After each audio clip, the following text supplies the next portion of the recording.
रब हाणे उम्र जहिड़ो हुक्मरान घुरूं था, आज़ाद करे क़िबले अवल जवान घुरूं था।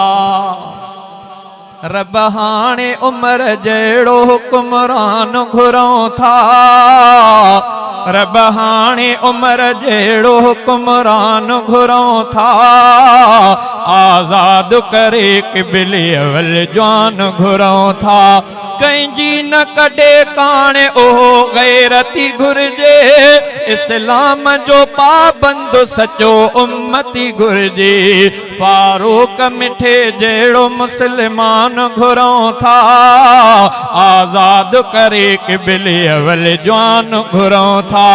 जंहिं जवान खे ॾिसंदे यहूदिन पो चयो हो, हिन सां न कबी जंगी ऐलान कयो हो।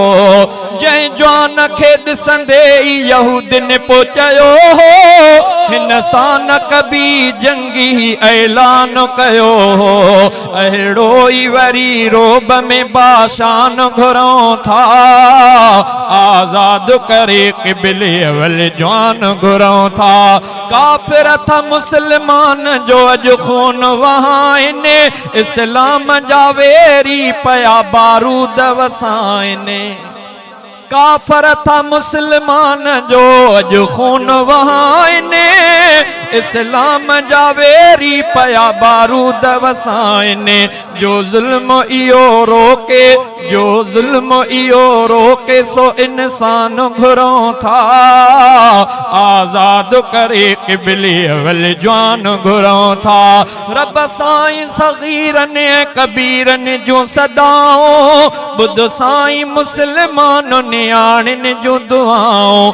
जो साथ ॾिए तिन जो सो सुल्तान घुरूं था, आज़ाद करे क़िबले अवल जवान घुरूं था। अॼु सुहिणे उमर वांगे सचो जवान उथी पए, शहज़ादो घुरे थो त हणी नारा वधी पए। अॼु सुहिणे उमर, अॼु सुहिणे उमर वांगे सचो जवान उथी पए, शहज़ादो घुरे थो त हणी नारा वधी पए। अहिड़ो ई हुक्मरान जो, अहिड़ो ई हुक्मरान जो ईमान घुरूं था, आज़ाद करे क़िबले अवल जवान घुरूं था। रब साईं उम्र जहिड़ो हुक्मरान घुरूं था, आज़ाद करे क़िबले अवल जवान घुरूं था, आज़ाद करे क़िबले अवल जवान घुरूं था।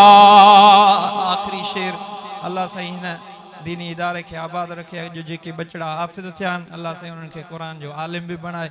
अल्लाह सभिनी जे बच्चनि खे क़ुरान पाक वारी दौलत नसीब फरमाए।